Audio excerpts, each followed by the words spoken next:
Deuteronomy chapter 19. When the Lord your God has cut off the nations whose land the Lord your God is giving you, and you have dispossessed them and settled in their towns and in their houses, you shall set apart 3 cities in the land that the Lord your God is giving you to possess. You shall calculate the distances and divide into 3 regions the land that the Lord your God gives you as a possession, so that any homicide can flee to one of them. Now this is the case of a homicide who might flee there and live, that is, someone who has killed another person unintentionally, when the two had not been at enmity before. Suppose someone goes into the forest with another to cut wood, and when one of them swings the axe to cut down a tree, the head slips from the handle and strikes the other person, who then dies. The killer may flee to one of these cities and live. But if the distance is too great, the avenger of blood in hot anger might pursue and overtake and put the killer to death, although a death sentence was not deserved, since the two had not been at enmity before. Therefore I command you, you shall set apart 3 cities.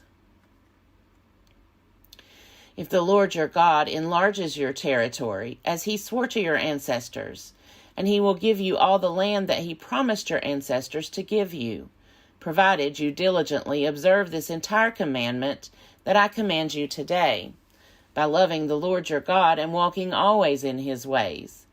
Then you shall add 3 more cities to these 3, so that the blood of an innocent person may not be shed in the land that the Lord your God is giving you as an inheritance, thereby bringing blood guilt upon you. But if someone at enmity with another lies in wait and attacks and takes the life of that person and flees into one of these cities, then the elders of the killer's city shall send to have the culprit taken from there and handed over to the avenger of blood to be put to death. Show no pity. You shall purge the guilt of innocent blood from Israel, so that it may go well with you. You must not move your neighbor's boundary marker, set up by former generations, on the property that will be allotted to you in the land that the Lord your God is giving you to possess. A single witness shall not suffice to convict a person of any crime or wrongdoing in connection with any offense that may be committed. Only on the evidence of 2 or 3 witnesses shall a charge be sustained. If a malicious witness comes forward to accuse someone of wrongdoing, then both parties to the dispute shall appear before the Lord, before the priests and the judges who are in office in those days, and the judges shall make a thorough inquiry. If the witness is a false witness, having testified falsely against another, then you shall do to the false witness just as the false witness had meant to do to the other. So you shall purge the evil from your midst. The rest shall hear and be afraid, and a crime such as this shall never again be committed among you. Show no pity, life for life, eye for eye, tooth for tooth, hand for hand, foot for foot. Deuteronomy chapter 20. When you go out to war against your enemies, and see horses and chariots, an army larger than your own, you shall not be afraid of them, for the Lord your God is with you, who brought you up from the land of Egypt.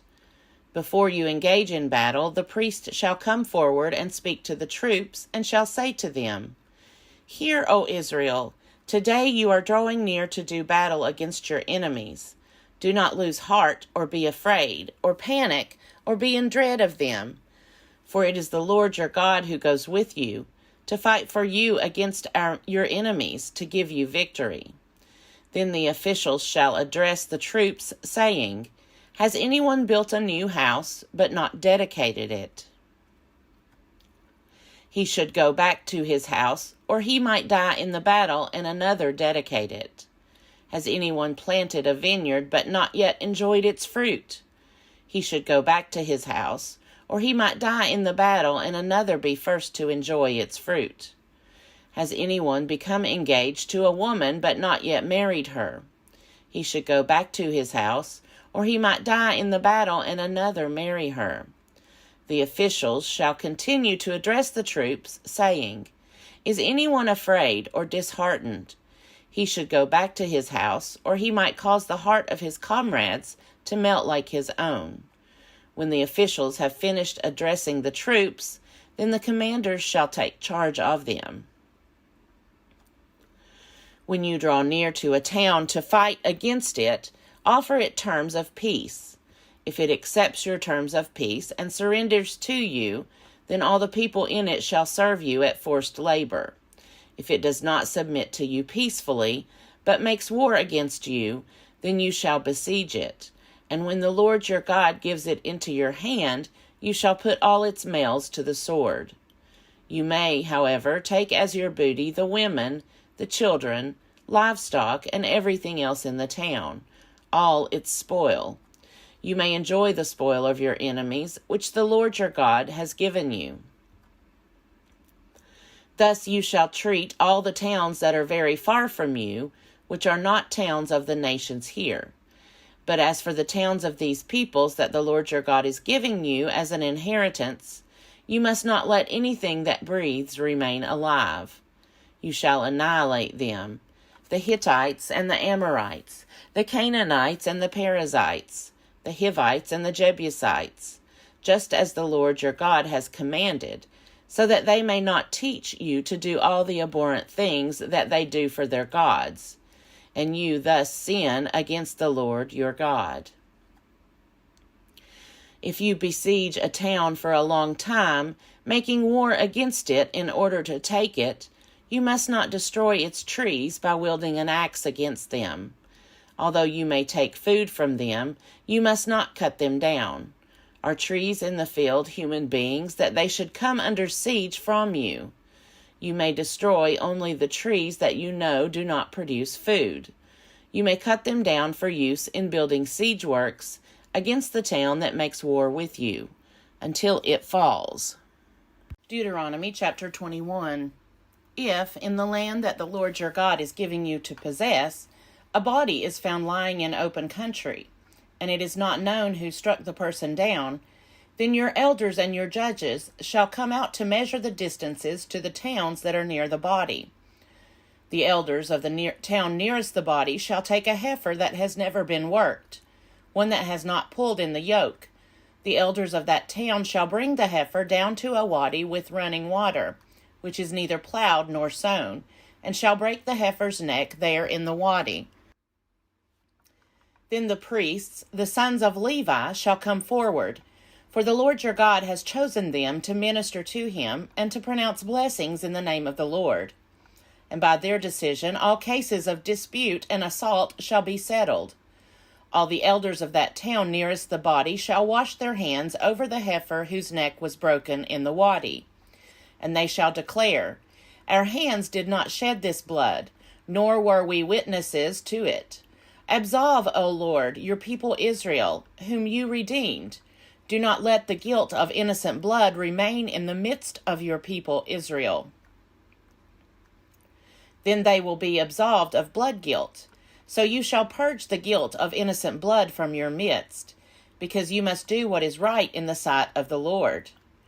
When you go out to war against your enemies, and the Lord your God hands them over to you, and you take them captive, suppose you see among the captives a beautiful woman whom you desire and want to marry, and so you bring her home to your house.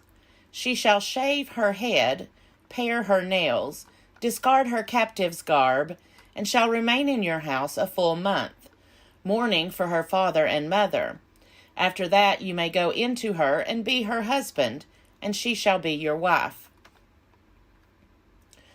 But if you are not satisfied with her, you shall let her go free and not sell her for money. You must not treat her as a slave, since you have dishonored her. If a man has 2 wives, one of them loved and the other disliked, and if both the loved and the disliked have borne him sons, the firstborn being the son of the one who is disliked, then on the day when he wills his possessions to his sons, he is not permitted to treat the son of the loved as the firstborn in preference to the son of the disliked, who is the firstborn. he must acknowledge as firstborn the son of the one who is disliked, giving him a double portion of all that he has, since he is the first issue of his virility. The right of the firstborn is his. If someone has a stubborn and rebellious son who will not obey his father and mother, who does not heed them when they discipline him, then his father and his mother shall take hold of him and bring him out to the elders of his town at the gate of that place. They shall say to the elders of his town, "This son of ours is stubborn and rebellious. He will not obey us. He is a glutton and a drunkard." Then all the men of the town shall stone him to death. So you shall purge the evil from your midst, and all Israel will hear and be afraid. When someone is convicted of a crime punishable by death and is executed, and you hang him on a tree, his corpse must not remain all night upon the tree. You shall bury him that same day. For anyone hung on a tree is under God's curse. You must not defile the land that the Lord your God is giving you for possession. Deuteronomy chapter 22. You shall not watch your neighbor's ox or sheep straying away and ignore them. You shall take them back to their owner. If the owner does not reside near you, or you do not know who the owner is, you shall bring it to your own house, and it shall remain with you until the owner claims it. Then you shall return it. You shall do the same with a neighbor's donkey. You shall do the same with a neighbor's garment. And you shall do the same with anything else that your neighbor loses and you find. You may not withhold your help. You shall not see your neighbor's donkey or ox fallen on the road and ignore it. You shall help to lift it up. A woman shall not wear a man's apparel, nor shall a man put on a woman's garment. For whoever does such things is abhorrent to the Lord your God. If you come on a bird's nest, in any tree or on the ground, with fledglings or eggs, with the mother sitting on the fledglings or on the eggs, you shall not take the mother with the young. Let the mother go, taking only the young for yourself, in order that it may go well with you and you may live long. When you build a new house, you shall make a parapet for your roof. Otherwise, you might have blood guilt on your house, if anyone should fall from it. You shall not sow your vineyard with a second kind of seed, or the whole yield will have to be forfeited, both the crop that you have sown and the yield of the vineyard itself. You shall not plow with an ox and a donkey yoked together. You shall not wear clothes made of wool and linen woven together.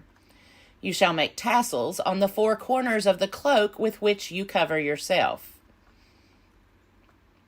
Suppose a man marries a woman, but after going in to her, he dislikes her and makes up charges against her, slandering her by saying, "I married this woman, but when I lay with her, I did not find evidence of her virginity."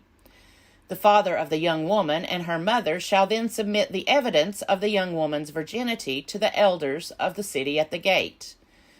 The father of the young woman shall say to the elders, "I gave my daughter in marriage to this man, but he dislikes her. Now he has made up charges against her, saying, 'I did not find evidence of your daughter's virginity. But here is the evidence of my daughter's virginity.' Then they shall spread out the cloth before the elders of the town. The elders of that town shall take the man and punish him. They shall fine him 100 shekels of silver, which they shall give to the young woman's father, because he has slandered a virgin of Israel. She shall remain his wife. He shall not be permitted to divorce her as long as he lives. If, however, this charge is true, that evidence of the young woman's virginity was not found, then they shall bring the young woman out to the entrance of her father's house, and the men of her town shall stone her to death, because she committed a disgraceful act in Israel by prostituting herself in her father's house.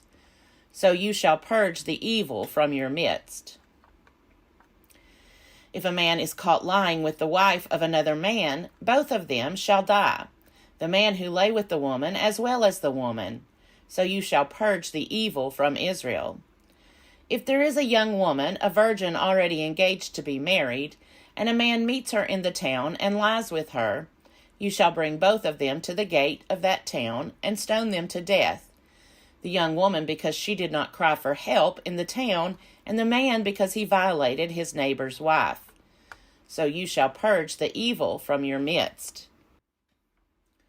But if the man meets the engaged woman in the open country, and the man seizes her and lies with her, then only the man who lay with her shall die. You shall do nothing to the young woman. The young woman has not committed an offense punishable by death, because this case is like that of someone who attacks and murders a neighbor. Since he found her in the open country, the engaged woman may have cried for help, but there was no one to rescue her. If a man meets a virgin who is not engaged and seizes her and lies with her, and they are caught in the act, the man who lay with her shall give 50 shekels of silver to the young woman's father, and she shall become his wife. Because he violated her, he shall not be permitted to divorce her as long as he lives. A man shall not marry his father's wife, thereby violating his father's rights.